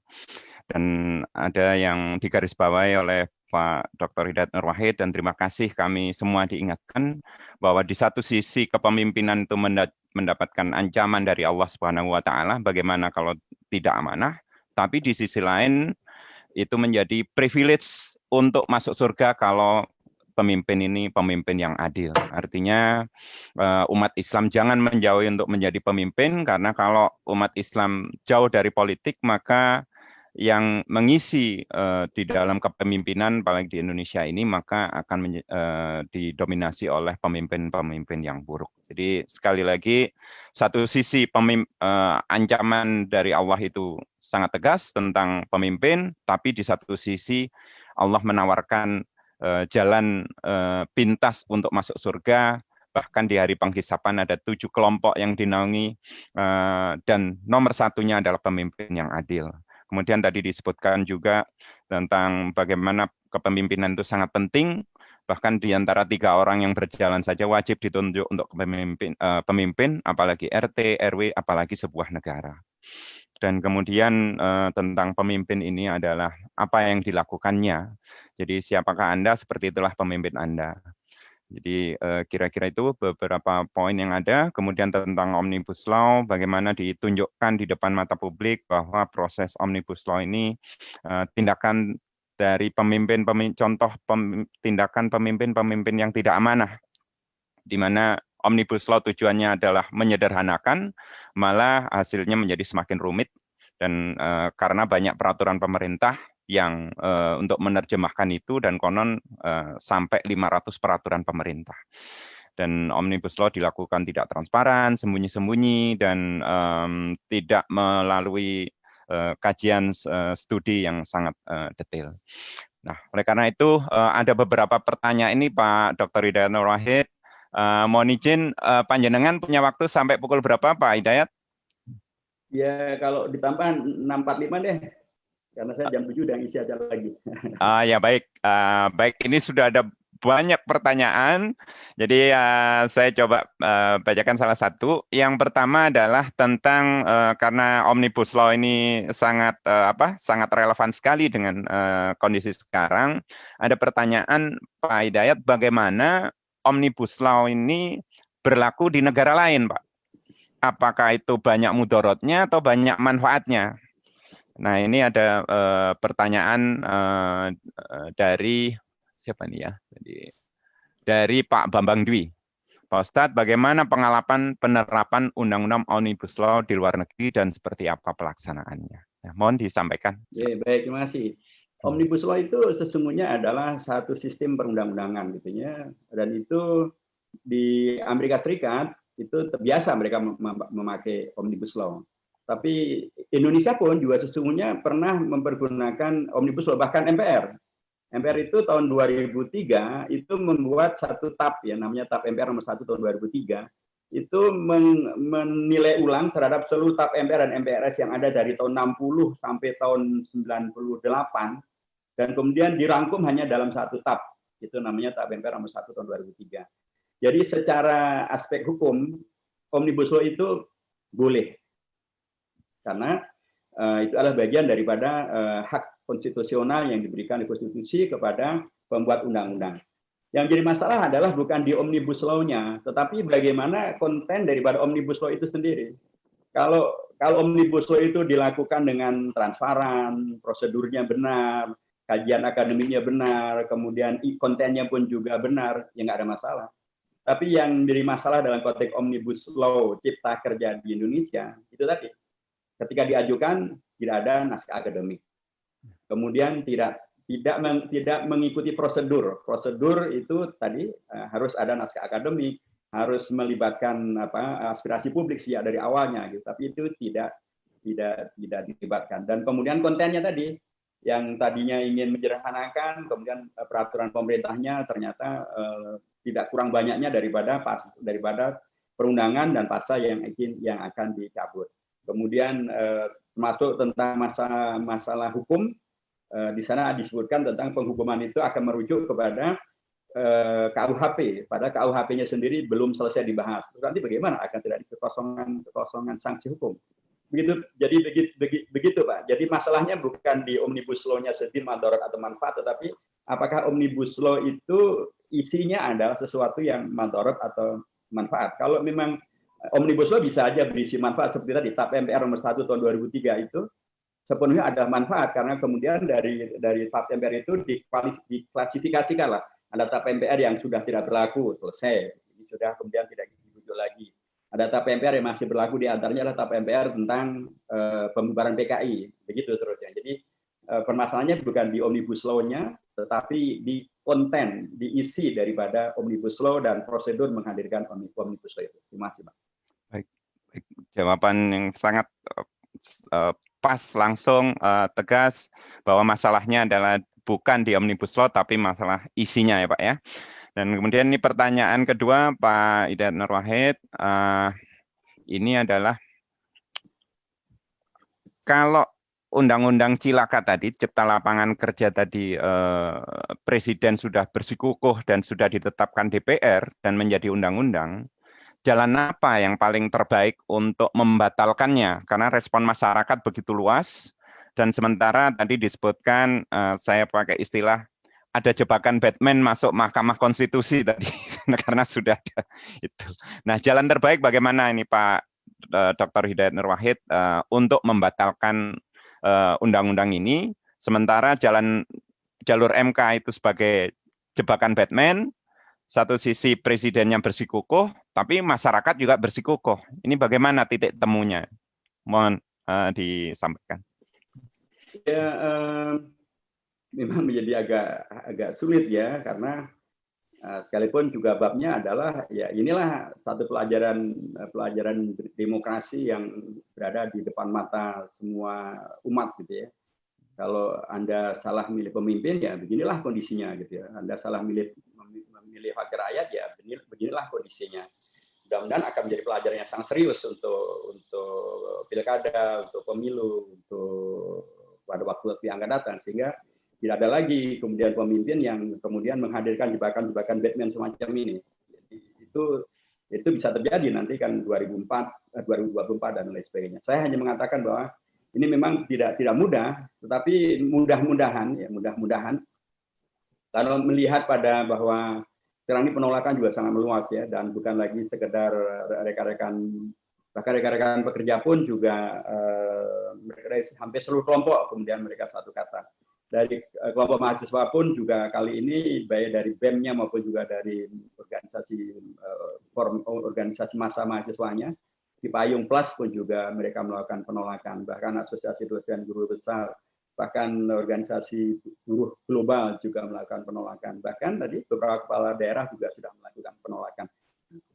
Nah, mudah-mudahan kalau kemudian penolakan itu memang berlaku masif gitu ya, dan kemudian dijauhkan dari perilaku anarki, dijauhkan dari para penyusup yang kemudian bisa mengalihkan isu gitu ya. Ya mudah-mudahan ya kita doakan saja. Mudah-mudahan masih ada hati nurani ya di Pak Jokowi maupun juga di Mahkamah Konstitusi untuk nanti mendengarkan suara dari rakyat ini. Nah, saya kira itu yang bisa dilakukan ya untuk kemudian menyampaikan tentang aspirasi rakyat yang seluas-luasnya, aspirasi publik yang seluas-luasnya, dan mudah-mudahan tadi hati nurani itu akan membawa kepada kesadaran untuk menghadirkan pemahaman bahwa ternyata banyak masalah, tidak sebagaimana dibayangkan seolah tidak ada masalah, seolah menghadirkan kemaslahatan yang luar biasa bagi pekerja, bagi masa depan Indonesia, padahal ternyata isinya banyak masalah. Mudah-mudahan ada kesadaran semacam itu, dan kalau ke Mahkamah Konstitusi ya lagi-lagi itu para hakim ini mudah-mudahan mereka betul-betul mempergunakan fungsi dan posisi mereka sebagai hakim tertinggi yang kemudian keputusannya tidak bisa dibanding dan keputusannya mengikat ya. Mudah-mudahan hati nurani mereka juga tergerak untuk kemudian melihat fakta tentang begitu banyak masalah yang ada sehingga kemudian mereka bisa apa yang dibayangkan sebagai jebakan Batman mudah-mudahan tidak terjadi karena mereka masih menggunakan hati nurani. Ya itu husnudzon semacam itu yang tetap bisa dilakukan sambil ya berdoa. Doa itu kan bagian daripada silahul mukmin juga yang penting untuk juga bisa dilakukan. Tapi menurut saya juga menjadi sangat dipentingkan untuk bagaimana rancangan undang-undang ini, karena sebenarnya masih bisa dilakukan. DPR pun juga sebenarnya bisa, karenanya Pak Gubernur Sumatera Barat kan juga mengirimkan suratnya kepada DPR agar DPR sendiri yang mencabut. Itu juga kalau pimpinan DPR dan fraksi-fraksi besar di DPR mau melakukan itu bisa. Tinggal kemudian mereka sidang lagi, mereka cabut lagi, itu satu hal yang juga bisa dilakukan. Tapi yang jelas kalau dari posisi kami di PKS dan juga di Demokrat ya kami jelas terus mengkritisi, terus menolak dan menghadirkan koreksi-koreksi untuk kebaikan konstitusi, kebaikan hukum, kebaikan berbangsa dan kebaikan bernegara. Terima kasih, Pak. Terima kasih Pak Hidayat Nur Wahid. Jawabannya jelas, tapi implementasinya mohon doa bersama dari seluruh umat supaya dari pimpinan DPR RI dan juga dari pemerintah bisa mencabut itu. Dan sebagai informasi, kami dari Forum Bersama Tangerang Selatan juga yang terdiri dari kumpulan berbagai organisasi, masyarakat Tangerang Selatan juga menyatakan sikap menolak Omnibus Law Pak Hidayat Nur Wahid. Jadi insya Allah kalau bahasa Liverpool, you are not alone. Jadi kami masyarakat juga turut menolaknya. Dan sebagai informasi juga, rumahnya Ketua Mahkamah Konstitusi itu di dekat BSD Pak, di salah satu jamaah masjid di FMMB, Masjid Rodotul Hakim, lokasinya di Villa Serpong. Dan ya, mudah-mudahan tercerahkan hati nurani beliau, Pak. Barangkali mungkin silaturahim ke rumah beliau, ke masjid untuk bisa menggerakkan hati nurani beliau, mungkin bisa direkomendasikan Pak Hidayat Nur Wahid. Iya, monggo, jamaah bisa silaturahim ke beliau gitu, silakan. Baik, makasih. Nah, ini ada pertanyaan berikutnya. Saya gabung dua pertanyaan. Yang pertama dari pertanyaan Pak Suradi, bagaimana untuk mewujudkan miracle leadership yang sesuai ajaran Islam dalam tataran nasional bahkan global, dan bagaimana kondisi atau potret pemimpin umat saat ini. Ini pertanyaan dari Pak Suradi, tapi ada pertanyaan lain dari Pak Agung, bahasanya mohon izin saya agak softkan. Bagaimana caranya mengganti pemimpin dengan cara Islam, karena kalau pemimpin itu sudah tidak amanah, kira-kira dan bahkan khianat terhadap umat. Nah, ini satu sisi kita memimpikan miracle leadership, dari pertanyaan Pak Suradi, kemudian pertanyaan Pak Agung, satu sisi bagaimana ganti pemimpin yang sudah tidak amanah lagi secara Islam. Kira-kira demikian. Makasih Pak. Baik, terima kasih untuk dua pertanyaan yang menggambarkan tentang kepedulian untuk kebaikan umat dan bangsa ya. Tentang miracle leadership, kalau udah pakai miracle agaknya susah Pak, mana ada miracle sekarang ini. Dan bila kemudian leadership itu kemudian dikaitkan dengan global, lebih susah lagi karena kita pahamlah bagaimana konspirasi global yang demikian luar biasa sejak tahun 1924, kemudian pemimpin yang baik dibunuhin, kemudian umat yang baik juga kemudian difitnah, begitu seterusnya, dan kemudian Israel dihadirkan untuk memecah belah dan menghancur-leburkan dan seterusnya. Tapi saya cenderung mempergunakan pendekatan yang optimistik Pak ya, sebagaimana tadi saya sampaikan dalam pembicaraan saya. kepemimpinan itu kan seperti yang tadi diingatkan oleh Ustadz Cinta Rohani, itu selain bolehlah kita membayangkan tentang keadaan tingkat global dan internasional dan sebagainya, hampir miracle sekalipun. Tapi ada ungkapan yang Rasulullah ingatkan yang dari samping Ustadz Cinta Rohani, kullukum ra'in wa kullukum mas'ulun an ra'iyatihi. Bagaimana masing-masing kita itu menjadi pemimpin dan bertanggung jawab atas kepemimpinan kita, masing-masing kita gitu loh. Nah, kalau masing-masing kita melaksanakan tanggung jawab kepemimpinannya dengan baik, itu akan mewujud pada keluarga yang terbayang tentang nilai-nilai kebaikan, kemanfaatan, kemaslahatan, keunggulan, nilai lebih yang bisa kemudian menghadirkan keluarga yang bukannya sakinah mawaddah warahmah, keluarga yang teladan. Di lingkungan masyarakatnya kemudian menyebar menjadi masyarakat yang teladan. Ini kan mirip juga dengan tentang masjid ya. Mohon maaf, kita begitu luar biasa mengumpulkan dana untuk masjid. Ada apa namanya proposal yang kirim sana kemari dan upaya. Tapi kalau masjid sudah berdiri, ya yang memakmurkan masjid berapa orang?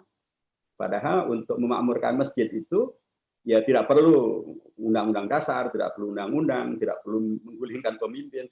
Tapi itu pun juga para pemimpin yang individu kullukum ra'in tadi itu juga tidak memakmurkan masjid. Jadi saya ingin mengatakan bahwa boleh kita berpikir tentang yang sangat luas, tapi Islam mengingatkan tentang ibda' bi nafsika. Anda harus mulai dari diri Anda sendiri. Karena kullukum ra'in. Anda semuanya adalah para pemimpin dan Anda akan dimintai pertanggungjawaban atas kepemimpinan Anda. Nah, kalau itu kemudian kepemimpinan nasional maupun global, itu kan dimulai dengan kepemimpinan yang basisnya adalah tadi demokrasi. Demokrasi adalah pemimpin, adalah pemilihan. Pemilihan itu dilakukan oleh seluruh warga bangsa. Kalau seluruh warga bangsa itu sudah menjadikan dirinya sebagai ra'in, pemimpin yang mas'ul, yang bertanggung jawab, maka dia akan memilih pemimpin yang bertanggung jawab. Bila itu terjadi, maka pemimpin yang Islami, yang kemudian bisa membawa kepada kemaslahatan itu akan dengan sendirinya terwujud. Tapi kalau kita hanya berpikir melompat, tapi kemudian mengabaikan tentang tanggung jawab kita sebagai pemimpin, tanggung jawab kita pemimpin di keluarga, tanggung jawab kita pemimpin di lingkungan terdekat, tanggung jawab kita pemimpin di perusahaan kita, tanggung jawab kita, dan seterusnya, dan kemudian ketika pemilu, ya itu semuanya dikalahkan dengan dangdutan, dengan money politik, dengan ya itu tidak akan semuanya terjadi. Dan Allah di dalam Al-Qur'annya tegas hanya mengatakan la yukallifu nafsan illa wus'aha laha ma kasabat wa 'alaiha ma kasabat. Yang akan ditanyakan oleh Allah itu adalah apa yang Anda lakukan dan apa yang bisa Anda lakukan. Kalau itu sudah kita lakukan dengan maksimal, kita persiapkan diri dengan maksimal, menghadirkan pemimpin diri kita, keluarga kita, masyarakat kita sudah lakukan dengan yang terbaik, termasuk menghadirkan kepemimpinan tingkat nasional yang terbaik yang bisa kita lakukan, karena kita sudah melakukan tanggung jawab itu, ya itulah yang bisa kita lakukan.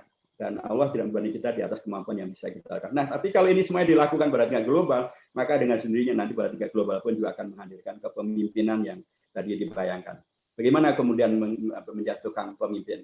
Ya, dalam konteks Islam memang kalau Islam itu diartikan sebagai sejarah kepemimpinan dalam Islam melalui Khulafaur Rasyidin misalnya, ya kita akan lihat bagaimana kemudian Khalifah Abu Bakar Siddiq, beliau wafat, ya. Kemudian Khalifah Umar bin Khattab, Khalifah Utsman bin Affan terjadi tragedi, Khalifah Ali bin Abi Thalib terjadi tragedi, dan itu semuanya pastilah tidak Islami. Maksudnya tragedi-tragedi itu pastilah tidak Islami. Nah, dalam konteks yang sekarang ini, bagaimana kemudian menggantikan kepemimpinan dalam konteks Islam? Ya, kalau kita Islam dalam konteks di Indonesia, maka pastilah rujukannya adalah kepada Undang-Undang Dasar. Undang-Undang Dasar itu mengatur tentang pemimpin itu bisa diganti, bisa di impeachment bahasa politiknya, begitu ya, dan itu sudah pernah terjadi. Nah, aturannya juga ada, aturannya itu di pasal 7-8 dari Undang-Undang Dasar itu mengatur tentang penggantian kepemimpinan, dan itu dimungkinkan. Tetapi memang ada syarat-syaratnya tentang pelanggaran Undang-Undang Dasar, tentang korupsi, tentang ketidakmampuan melaksanakan amanat, kemudian pun juga, tapi prosesnya memang panjang dari DPR kemudian ke Mahkamah Konstitusi, balik lagi ke DPR, balik lagi ke MPR, dan itu panjang. Jadi menurut saya lebih mungkin untuk mempertimbangkan tentang bagaimana kita bisa terus menghadirkan kepemimpinan diri, kepemimpinan lingkungan, kepemimpinan agar kemudian dari situ akan menghadirkan kepemimpinan pada tingkat luas, sehingga kepemimpinan yang semacam ini yang akan terjadi bukan untuk diturunkan, tapi justru akan didukung untuk menghadirkan kemaslahatan berkelanjutan bagi umat dan bagi bangsa. Terima kasih. Nggih, makasih. Nah, ini mungkin pertanyaan terakhir nggih, Pak Hidayat, adalah dari Pak Ajit Bangun. Bagaimana cara mengajak umat Islam yang mayoritas ini untuk mau memilih pemimpin yang baik, adil, dan amanah? Sementara seperti diketahui saat ini partai Islam, partai-partai yang membawa nama Islam tidak bersatu. Ormas Islam juga belum bersatu. Sementara kita punya pengalaman bahwa partai-partai Islam dulu yang waktu kabinet Ijo Royo itu poros tengah itu partai-partai Islam bisa bersatu dengan baik. Jadi mohon bisa disampaikan. Ya, tadi saya sampaikan di depan ya bahwa yang dipentingkan itu adalah proses dan usaha yang kita lakukan ya. Tentang hasil adalah tidak sepenuhnya menjadi hal yang dipertanyakan oleh Allah Subhanahu wa taala. Yang ditanyakan adalah bagaimana apa yang Anda lakukan, apa yang Anda perjuangkan. Dan memang sejarah dari pemilu di Indonesia memang unik ya. Dari tahun 55 itu sudah ada pemilu dan mayoritas warga Indonesia waktu itu pun juga Muslim. Waktu itu ada satu partai Islam Masyumi, ada partai Masyumi, ada partai NU. Tapi kemudian umat Islam yang mereka menangkan bukan partai NU maupun partai Masyumi, yang dimenangkan adalah partai PNI dan PKI menjadi partai yang keempat yang dimenangkan oleh rakyat Indonesia. Kemudian sepanjang Orde Baru yang dimenangkan waktu itu adalah Golkar. Ketika hanya ada 3 partai dan hanya ada satu partai Islam P3, lagi-lagi bukan P3 yang dimenangkan oleh umat Islam, tapi adalah Golkar. Orang mengatakan bahwa itu mungkin represi, Pak Ustaz. Oke, pada zaman reformasi, ketika kemudian tidak ada lagi represi, yang dimenangkan adalah partai PDIP, kemudian Golkar, kemudian Demokrat, dan sekarang PDIP lagi. Orang mengatakan karena partai Islam pecah belah. Menurut saya sih kalau babnya pecah belah, partai sekuler itu pecahnya lebih banyak lagi. Setiap pemilu partai sekuler itu lebih 2 kali lipat atau bahkan 3 kali lipat daripada jumlah partai Islam. Mestinya mereka lebih pecah, lebih sedikit suaranya, tapi ternyata ya mereka memenangkan pemilu karena suara terbesar diberikan oleh umat Islam kepada mereka. Adapun tentang ormas-ormas ya karena memang sejak dari dulu ormas itu juga beragam sama juga dengan partai beragam. Jadi kalau menurut saya permasalahannya bukan masalah pecah belah atau beragam ya, tapi bagaimana kemudian dengan keragaman itu bisa menghadirkan ta'awun, kerjasama, menghadirkan mewadahi ya. Jadi partai yang latarnya mungkin dekat dengan kalangan Nahdliyin atau kalangan Muhammadiyah, kemudian bisa mewadahi semuanya dan atau kemudian dengan yang lain juga bisa mewadahi. Dan kemudian bisa terjadi ta'awun, kerjasama antar semua pihak, itu saya kira yang dipentingkan. Dan seperti yang tadi disampaikan, bisa muncul dalam konteks poros tengah, tapi itu pun juga hanya dalam waktu yang tidak lama, karena memang dulu juga Masyumi juga demikian, dan itu tidak lama. Tapi itu artinya adalah bahwa kita punya sejarah di mana umat bisa bersama-sama. Kita tetap tidak lebur menghilangkan jati diri dari masing-masing ya. Kita tetap saling menghormati, ormas dengan beragam-ragamnya saling menghormati, partai dengan beragam-ragamnya saling menghormati. Tapi ketika nanti terjadi pemilu atau terjadi kondisi di mana kemudian mereka perlu kerjasama, mereka saling bekerja sama, saling menguatkan dan tidak saling menegasikan. Nah, apa yang harus kita lakukan? Penting untuk terus melakukan silaturahim semacam ini. Silaturahim antar ormas, antar orpol, antar masjid, antar musola, antar tokoh. Dan kemudian terus melakukan ta'lim ya, pencerahan kepada umat tentang tanggung jawab mereka, tentang tanggung jawab sejarah mereka, tentang kebaikan bila mereka menangkan agenda keumatan, menangkan agenda kebangsaan. Terus pencerahan ini terus perlu dilakukan karena mereka yang ingin melakukan liberalisasi, sekularisasi, Islamofobia itu juga dakwah mereka dalam tanda kutip atau propaganda mereka kan sepanjang waktu. TV itu kalau kita lihat dari pagi ke pagi isinya adalah hal-hal yang kemudian membawa kepada perilaku dan pemikiran yang sekularistik, bahkan mungkin liberalistik, bahkan mungkin ateistik, bahkan mungkin hedonistik. Itu terus dilakukan bahkan dengan kemasan yang demikian luar biasa gitu ya. Nah, bahkan masuk ke ruang tidur dari kita semuanya gitu. Tapi bagaimana dengan dakwah kita? Dakwah kita dilakukan dalam waktu yang relatif terbatas, di tempatnya juga relatif terbatas, dengan cara yang terbatas, dengan metode yang juga variasinya tidak sevariatif yang lain-lain gitu. Nah ini tentu ada sebuah tantangan bersama. Bagaimana kemudian kita kalau mereka yang berdakwah kepada sesuatu yang tidak membawa kepada maslahat bagi umat begitu luar biasa, berjihad dalam dakwah mereka. Nah, tentu kita yang ingin menghadirkan maslahat bagi umat, menjauhkan umat dan bangsa dari madarat harusnya juga lebih masif lagi, lebih aktif lagi, lebih bijak lagi, lebih serius lagi, lebih tahan uji lagi. Kita kadang-kadang lebih suka untuk hanya menuntut, tapi kita tidak mau menjadi bagian daripada solusi. Kita lebih suka untuk menyalahkan secara umat, menyalahkan sesama umat, ketimbang kemudian kita mencoba untuk menghadirkan ta'awun, kerjasama di antara umat. Jadi silaturahim saya kira penting untuk kita maksimalkan. Silaturahim untuk kemudian menjadi silatul ilmi, wawasan kita semakin menguat, menjadi silatul amali, kerjasama kita menjadi semakin menguat. Supaya dengan cara itu maka segala kebaikan bisa kita wujudkan. Saya sedikit menjawab tadi ada muncul di layar saya ada beberapa pertanyaan tentang disebutkan bahwa dalam Islam nggak ada pajak, yang adanya zakat. Enggak juga. Di dalam Islam selain zakat ada yang namanya kharaj. Kharaj itu bahasa kita sekarang ya adalah namanya pajak, dan kitab Kharaj itu salah satu kitab induk yang sangat lama, bahkan sudah ditulis sejak abad kedua Hijriah. Jadi penting untuk ngaji lebih banyak lagi memang supaya kita tidak salah untuk menyampaikan sesuatu. Tadi juga disampaikan tentang masim seumur hidup dan kapan diberlakukan, itu agak terkait dengan partai saya. Itu bagian daripada janji kampanye memang, tapi waktu itu tegas sekali janji kampanye itu akan kalau kami dimenangkan dalam pemilu maka kami akan melakukan ABCDF. Tapi faktanya kami belum dimenangkan dalam pemilu, sehingga dengan cara itu sesungguhnya secara persyaratan sudah selesai. Tapi apakah kami tidak perjuangkan? Kami perjuangkan, Pak. Kalau kita perjuangkan melalui rancangan undang-undang Omnibus Law ini ada tentang perpajakan yang kami coba untuk masukkan ke sana.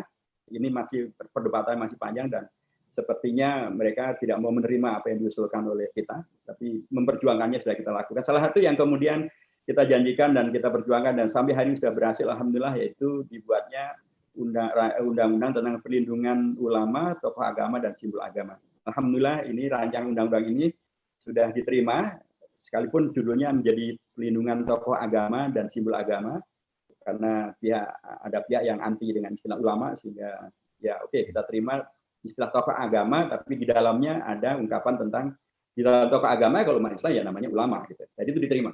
Sudah diterima, dia masuk dalam program legislasi nasional. Kami di PKS sudah selesai membuat naskah akademiknya, kami sudah selesai membuat rancangan undang-undangnya. Kami sudah mulai sosialisasi kepada tokoh-tokoh umat ya, dan dari Majelis Ormas Islam dari sudah mendukung begitu ya, dan banyak pihak juga sudah mendukung, dan terjadinya beragam peristiwa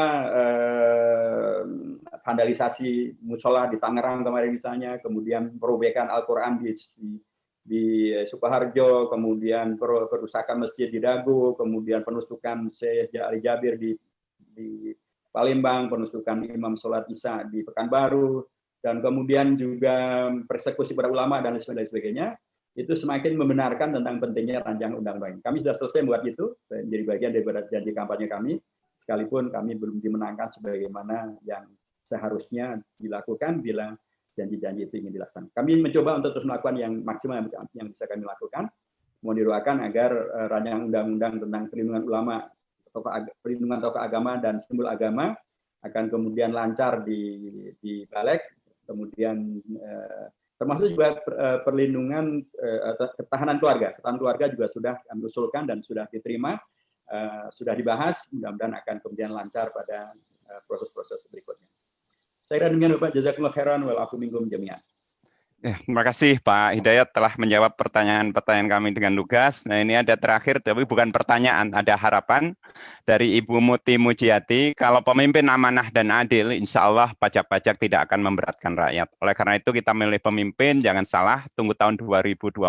Semoga PKS diberi kesempatan untuk menjadi pemimpin Indonesia yang amah dan adil.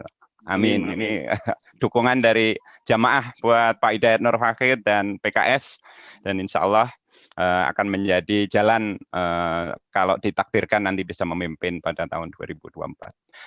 Izinkan saya dari moderator untuk memberi satu kesimpulan dengan dua quote dari isi tausiah hari ini. Yang pertama, saya ambil quote dari Jerman, Das Leben besteht zu 10% aus dem, was mit ihnen passiert, und zu 90% aus ihrer Reaktion.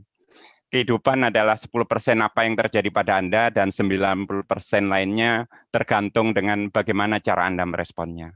Dan yang kedua, quote nomor 2, ini saya ambil dari sesi hari ini, siapakah Anda, maka seperti itulah pemimpin Anda. Apabila Anda suka menipu, maka pemimpinnya adalah seorang penipu. Dalam kurung HNW, S3 10 Oktober 2020. Mohon izin, ini quote dari Bapak sendiri tadi.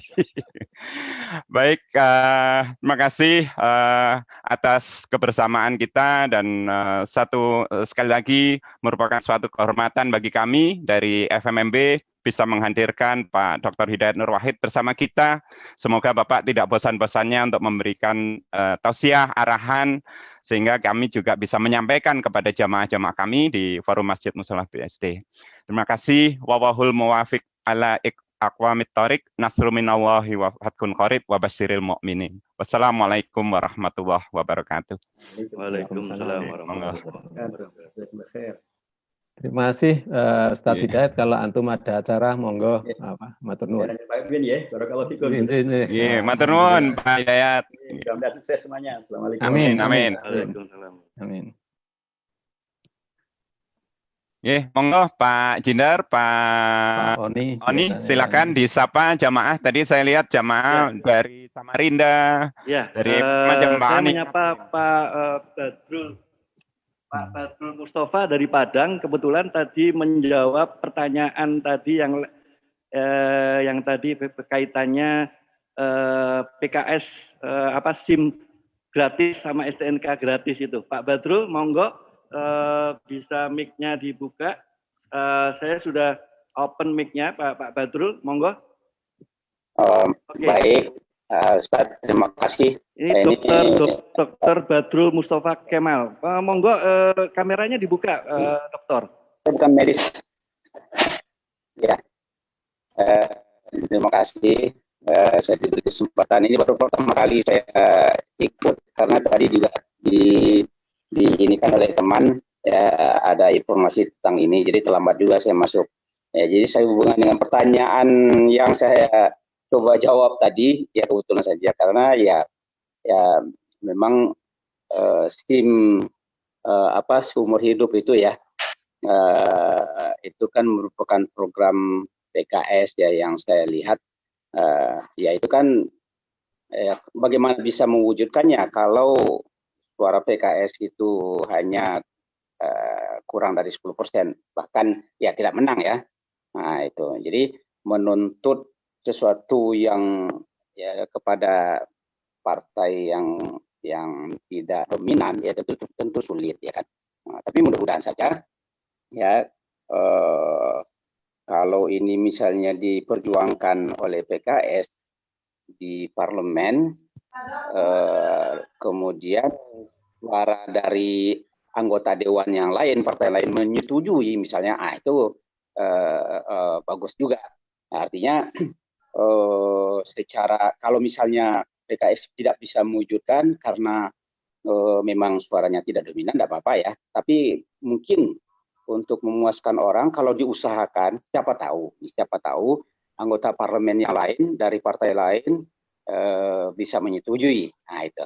Terima kasih Ustaz. Itu saja. Oke. Assalamualaikum warahmatullahi wabarakatuh. Tolong bisa disampaikan posisi dokter dari mana dan sedang saat ini menjabat apa ini, karena saya sangat curiosity dengan title-nya dokter ini. Monggo dokter. Iya. Baik ya, saya perkenalkan diri saya. Saya dosen di Fakultas Teknik UNAN, Universitas Andalas di Padang. Bidang saya geofisika, tamatan geofisika ITB, lalu S2 dan S3 saya di Perancis tentang geofisika juga, khususnya tektonik tentang gempa, tsunami dan lain-lain. Nah, begitu Ustaz. Terima kasih. Oke, makasih. Terima kasih Dr. Badrul Mustafa yang sudah bergabung di S3 ini. Sangat menambah wawasan kami, dan kita tahu bahwa bukan hanya dari banyak kota yang kita hadir ini, juga dari banyak disiplin ilmu dan sampai tingkatan S3 ini. Itu Pak Jindar, monggo. Karena tadi saya menyapa dulu Pak Badrul Mustafa ini, monggo Pak Jindar bisa disampaikan tentang kegiatan S3 FMMB. Oke, terima kasih. Assalamualaikum warahmatullahi wabarakatuh. Waalaikumsalam warahmatullahi wabarakatuh. Alhamdulillah, perlu saya ini sampaikan ulang bahwa kita akan selalu meningkatkan program S3 sebagai program unggulan FMMB, dan alhamdulillah tentu saja kita sudah bisa melihat perkembangannya.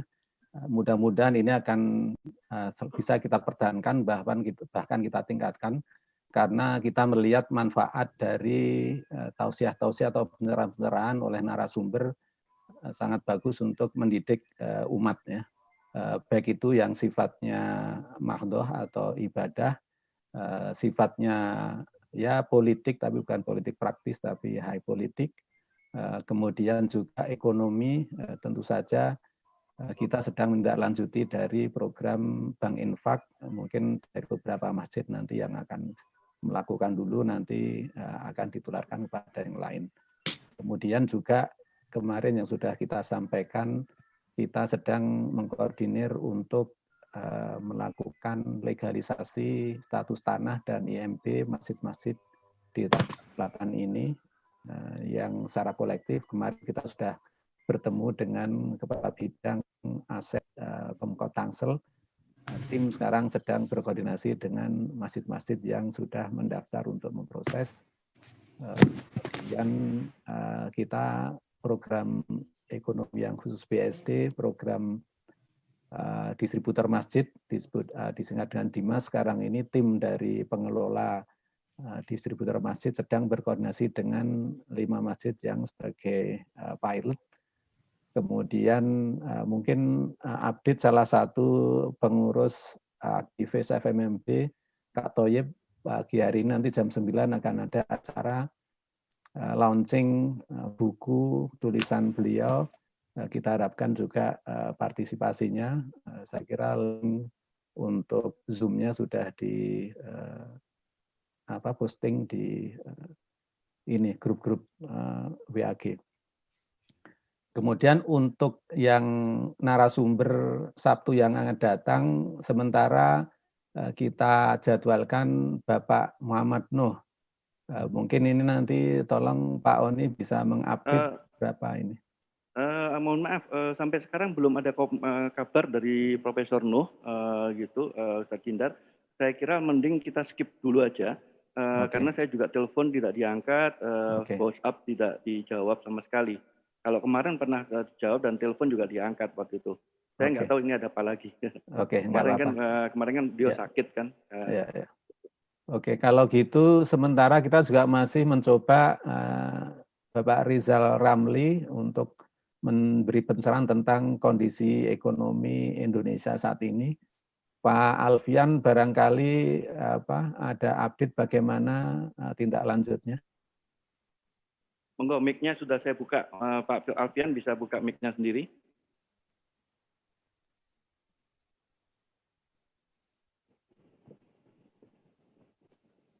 Pak Alfian hadir. Monggo bisa dibuka mic-nya sendiri.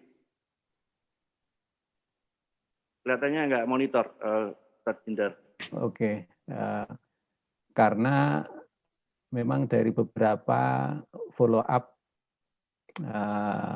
mungkin kemarin sebenarnya kita rencanakan Bapak Rizal Ramli untuk hari ini, namun tidak bisa. Tapi mungkin ada hikmahnya juga karena situasi sedang terkait Undang-Undang Cipta Kerja, kita bisa menghadirkan Ustadz Hidayat Nur Wahid. Untuk itu mungkin nanti secara offline mungkin saya akan koordinasi. Kita juga sedang memproses untuk mendapatkan waktu dari UAS, ya, Ustadz Abdul Somad.